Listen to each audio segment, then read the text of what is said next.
The Oscars are always good for some wild stuff, right from the beginning. Slapping drama, streakers. This time, John Cena strutted onto the stage all naked, and people are calling it a human humiliation ritual. They are so important. Maybe the most important thing there is. People have their reasons. They have seen every time someone gets picked on to do some embarrassing thing on stage, and then they get ripped apart by their fellow artists. Dwayne Johnson joined the trend saying, "A half John Cena isn't the guy who I want to attack in that moment." You want him fully. This ain't the first time crazy stuff has gone down at the Oscars. It's like they can't catch a break from the drama. But why does John actually appear like this? Was he forced to do this, or did he willingly do it? You are about to find out.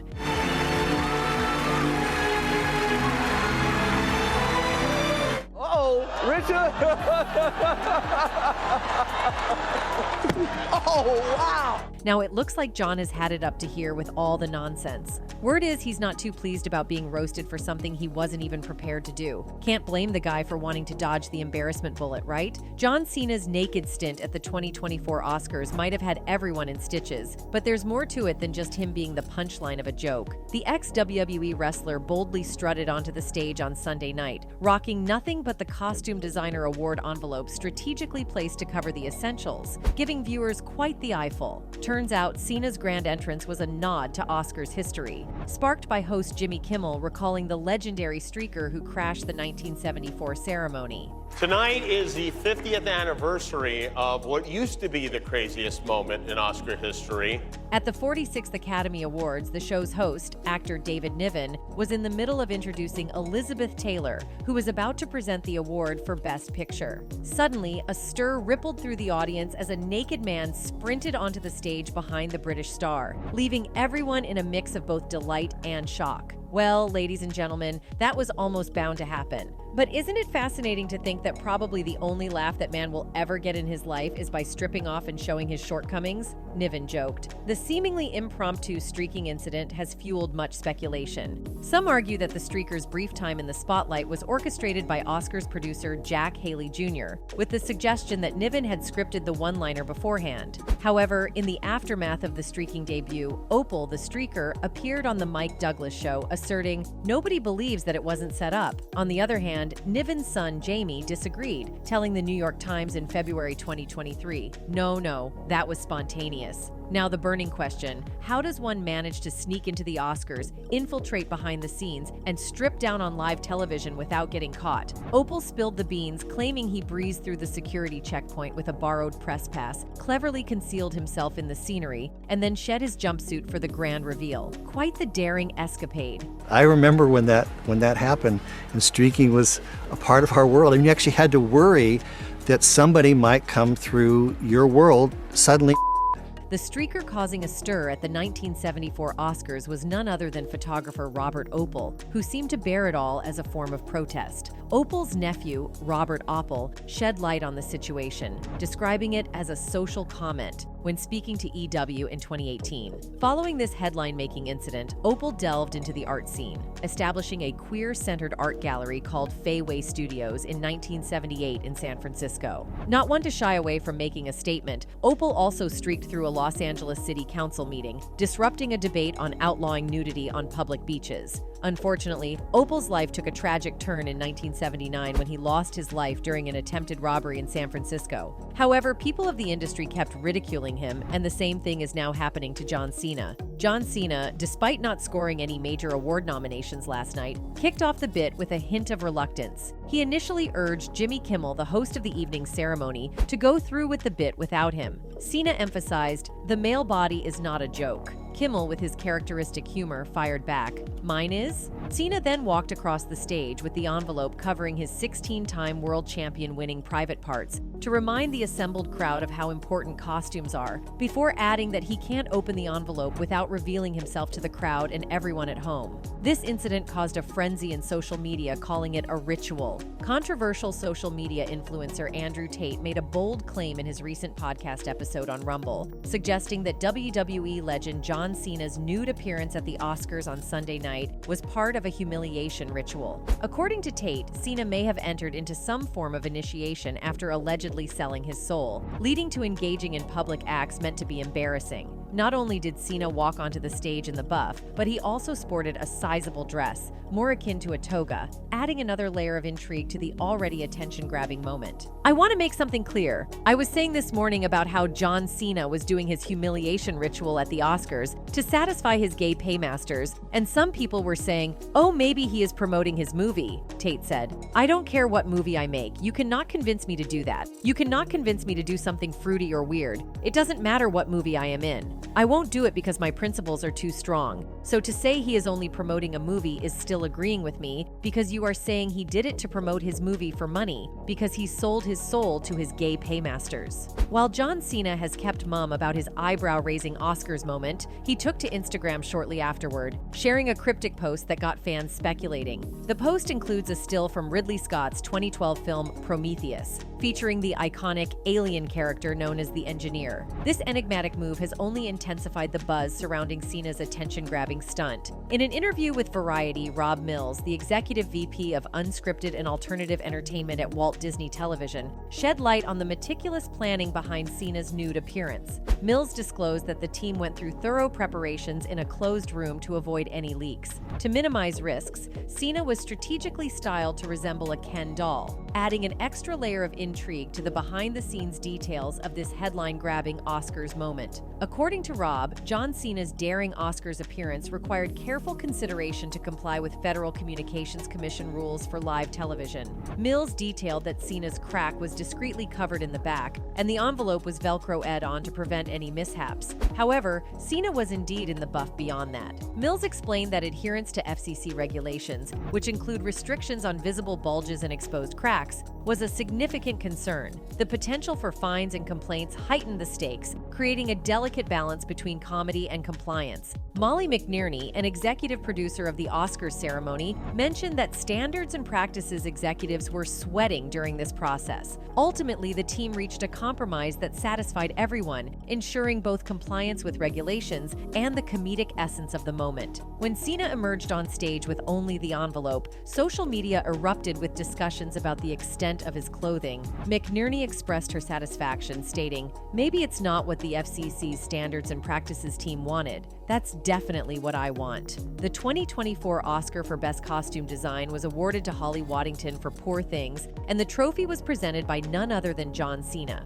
In a spontaneous twist, Cena sported a makeshift toga hastily tied on during the presentation montage for the category. Reflecting on such moments, Cena shared with people, "You have to do those embarrassing moments on screen where you're asked to give of yourself and be vulnerable. Whether it's dressed as a merman, whether it's in your tidy whities, or in a Britney Spears outfit, you've got to wholeheartedly commit." He emphasized that often, confidence and foolish courage is all you need to pull off such daring on-screen moments. However, him sharing a cryptic post on Instagram right after the show sparked many rumors among people, which led them to even think about the incidents that happened in the past. One of them wrote, "I feel like the Oscars is slowly deterring. It will soon be irrelevant and actors are just going to have to appreciate the support of the viewers." Another one added, "Let's hope that online streaming will make the Oscars irrelevant soon and open the doors to new and creative storylines where people don't always have to write roles specifically for Black actresses or actors, but can just write a story and cast whoever deserves the role the most." Another incident also gained the public's attention. In 2003, at the 75th Annual Academy Awards, Halle Berry presented the Best Actor Award to Adrien Brody for his role in The Pianist.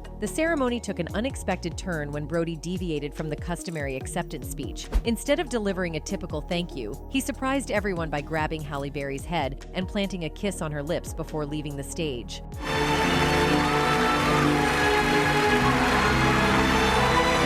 Although the spontaneous kiss was brushed off at the time, Berry revealed years later during an interview with Andy Cohen on Watch What Happens Live in 2017 that it was not planned and she had no idea what was happening. She candidly shared, "That was not planned. I knew nothing about it. I was like, what the F is happening right now? That is what was going through my mind." Reflecting on the unexpected kiss during an interview on Watch What Happens Live in 2017, Halle Berry shared her experience, stating, "I was there the year before, and I know the feeling of being out of your body. I just F-king went with it." As the audience burst into laughter, host Andy Cohen inquired about the kiss, and Berry responded, "I don't know. I was too focused on what the FK was going on." In 2015, Adrien Brody addressed the memorable moment during an interview with Vanity Fair. When asked if he had seen Halle Berry recently, he replied in the negative but described the unplanned kiss as one of the most memorable moments ever. He went on to express, "You could say time slowed down. That was that moment when I really felt it slow down."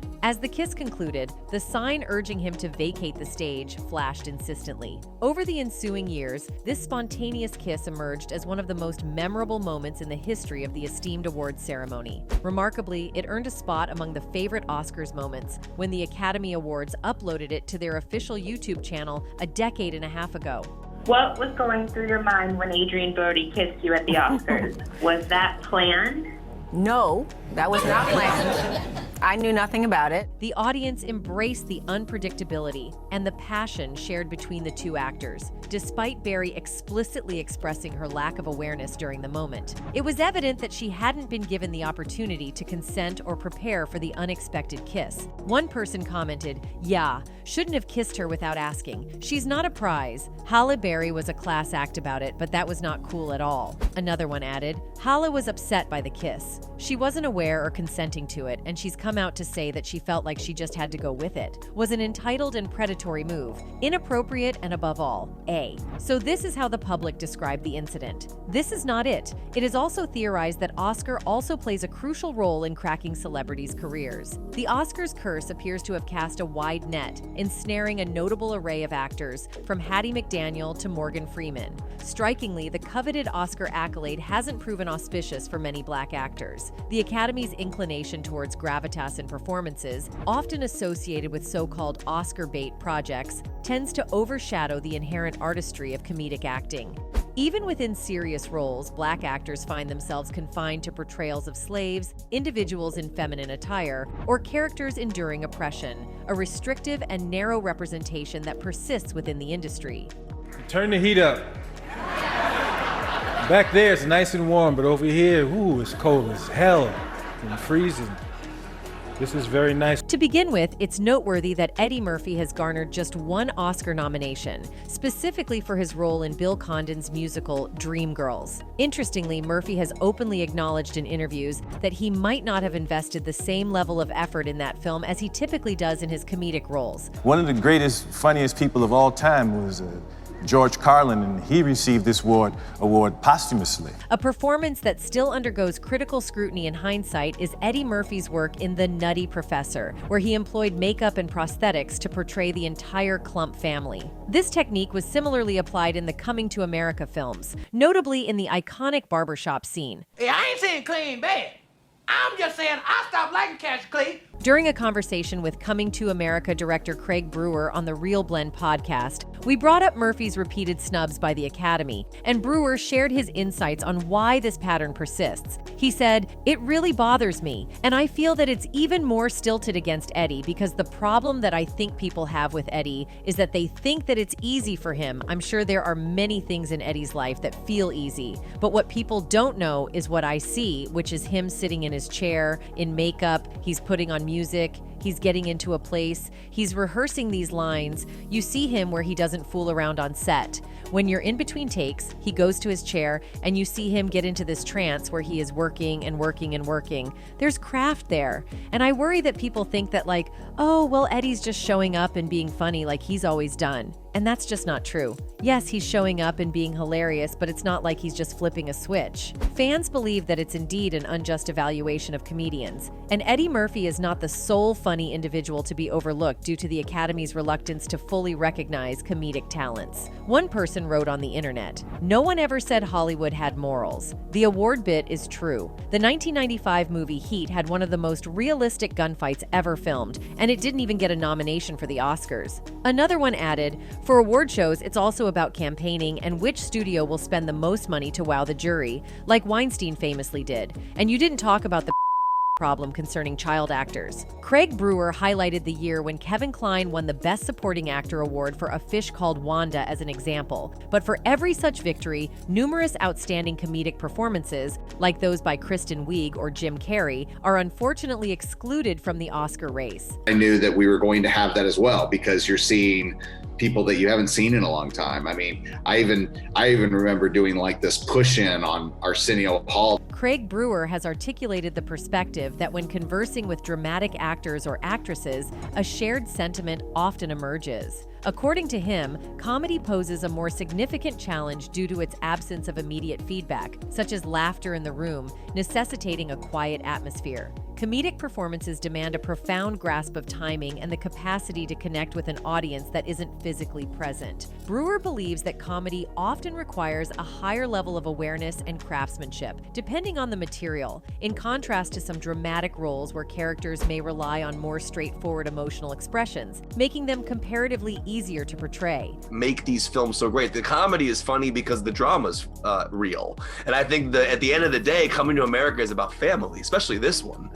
Considering his daughter's in the movie. I'm very pleased that you mentioned that. The Oscars have come under scrutiny for perceived shortcomings in inclusivity towards Black actors, marked by various controversies that have marred the award show's reputation. A significant incident unfolded in 2019 when Kevin Hart resigned as the Oscars host amid the reemergence of past homophobic tweets. Additionally, the #OscarsSoWhite campaign has advocated for heightened diversity and acknowledgement of people of color and marginalized communities within the entertainment industry. This has fostered a perception that Hollywood's renowned Walk of Fame is transforming into more of a walk of shame due to its noticeable absence of stars representing diversity. Kevin Hart has stepped down from hosting this year's Oscars. He put out a statement on Twitter tonight saying, "I have made the choice to step down." Eddie Murphy has pointed out that the reason behind such discrimination are undisclosed contracts. Apparently, the actors sign that contract and win the Academy Award, which leads us to the fact that they probably become sellouts. The narrative unfolds with more than just a single celebrity sharing their cautionary tale of potentially aligning too closely with the influential figures at the top of the entertainment hierarchy.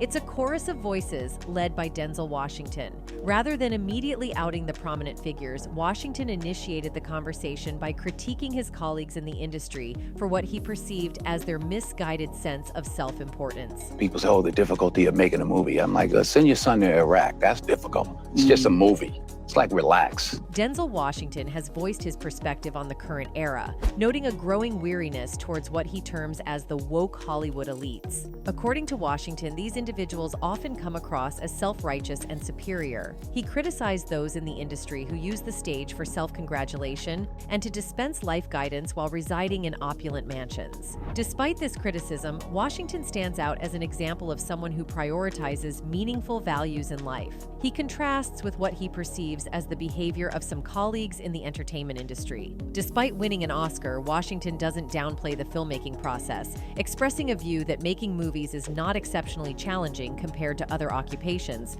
such as being a garbage man or facing the hardships of war. I like being a garbage man better.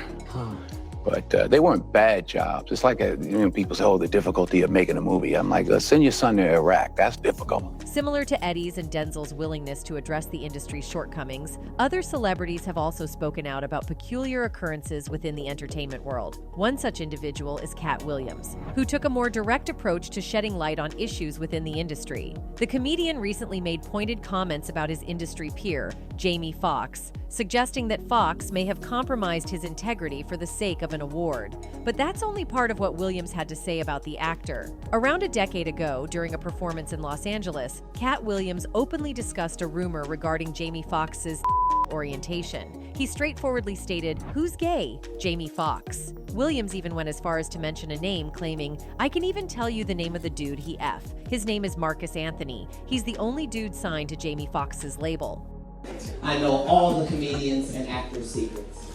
Who's gay? Jamie Foxx. Then the comedian kept going and said a lot of negative things about Foxx. He used strong language and said, "Forget Jamie Foxx and the money he got from Django Unchained." He also said, "They gave me the script and I said, any guy who does this should die." And the next thing I knew, Jamie Foxx was getting ready for the movie. His name is Marcus Anthony. He's the only dude signed to Jamie Foxx's label. Check it out. After that, the comedian leveled further accusations against Fox, suggesting that Fox made significant sacrifices to secure an Oscar. Cat Williams appeared to believe that Fox's path to success was marked by numerous challenging moments, which have led him to surmise that Fox may have indeed sacrificed something significant along the way. Jamie Foxx is a multi-talented individual who began his career with humorous sketches and subsequently transitioned into acting, ultimately earning an Academy Award for his achievements. Nevertheless, the situation appears to have been more intricate than Cat Williams depicted. Reportedly, Jamie Foxx didn't initially regard his Oscar nomination with the gravity it warranted. Similar to many newcomers in the industry, he believed there was little chance of winning against more seasoned nominees. However, it seems that the industry's decision makers might have had a plan in place from the outset. What happened was that I didn't have a clique. I didn't have a crew in LA, and everybody had a clique. The Wayans had a crew. It was like 9,000 of them. Seems like it was so hard for Jamie to get an Academy Award. When I was up for the Oscar, I didn't really think it was a big deal, Fox explained. I thought there's no way I'm going to win that thing. I saw Oscar time as a reason to have fun. I was like, oh, I'm nominated. Let's celebrate with champagne and party. I remember having those photo-taking people following me for the first time. I went a bit crazy. At the Golden Globes, I had some champagne and I acted pretty silly on the red carpet. Looking back, I realized I wasn't respectful to the whole thing. Fox talked about going to the show with a friend and being nominated for many awards that year. On the red carpet, he and his friend were shouting about how many awards they were up for that night in a way that seems immature, he said. His publicist called him and scolded him for his behavior, saying, "What are you doing? Can't you see how embarrassing this is? You have a chance, but you need to act a certain way." In hindsight, it appears that the nomination may have served as a way for the industry elites to prepare Jamie Foxx for what lay ahead. It seems Foxx had reached a pivotal juncture in his career, where he was on the cusp of being inducted into the upper echelons of the industry. And then I get a call, and on the other end of the phone says, "Hi, Jamie Foxx." So who's this? This is Oprah. The initial intervention to guide Jamie Foxx on the path expected by the industry's elites came from a renowned media mogul. This prominent television personality personally reached out to Foxx, delivering a candid message that he was potentially blowing it. She told me, "You really have a great chance to do something that is wonderful, and the character you played touched so many people, but not if you act like this," Foxx said. Okay, you want to meet who you're supposed to meet here? I said, yeah. He's right there. And it was Sidney Poitier. The influential media figure appeared to have a strategic plan in mind. She invited Jamie Foxx to a gathering at Quincy Jones's residence, where Foxx had the opportunity to interact with several actors and actresses he had long admired from his youth. They expressed their admiration for his work and extended their congratulations. However, the primary reason the media boss brought Foxx to the party was for him to meet one particular individual, Sidney Poitier. Standing in a tuxedo in the corner was Sidney Poitier, Foxx said. "I walked up to him and he said, 'I watched your performance and I grew 2 inches. I leave you with one thing, responsibility.'" Following his introduction to Sidney Poitier, Jamie Foxx's career took a significant upswing, with numerous major awards and increasing success. However, as he appeared to have a change of heart, he found himself embroiled in a misconduct investigation, and even after surviving that, he ended up in the hospital. This highlights that even individuals of Foxx's stature aren't immune to the influence of powerful figures within the industry.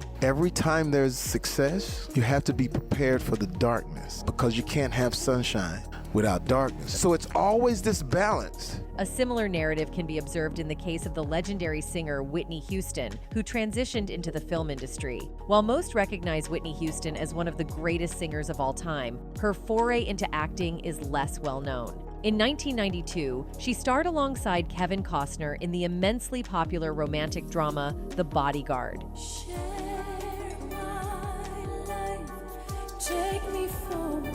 The film achieved tremendous success at the box office, and the soundtrack, filled with powerful ballads sung by Whitney Houston, sold millions of copies worldwide, featuring her iconic rendition of "I Will Always Love You." In addition to its commercial success, Houston's performance earned her an Academy Award nomination, marking a pivotal moment in her life. She was found hanging out.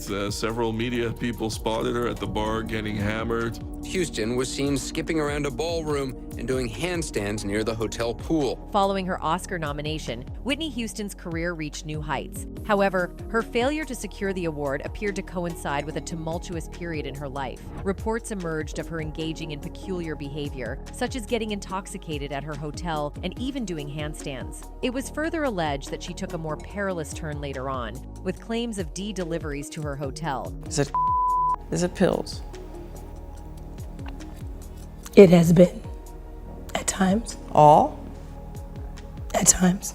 While her cause of death was initially reported as drowning, a Los Angeles private investigator suggested that there were more complex factors involved, insinuating that her death might have been more of a homicide than an accident. I think that the fascinating thing here is that somebody can have absolutely perfectly normal heart. She didn't, but a perfectly normal heart, and have and it can kill by causing spasm. The array of challenges and misfortunes experienced by individuals in the entertainment related to Oscar. This consistent pattern has sparked curiosity and discussions among people, prompting inquiries into the underlying dynamics and forces at play within Hollywood that has led to humiliation rituals. That's it for today. See you in the next video. Until then, goodbye.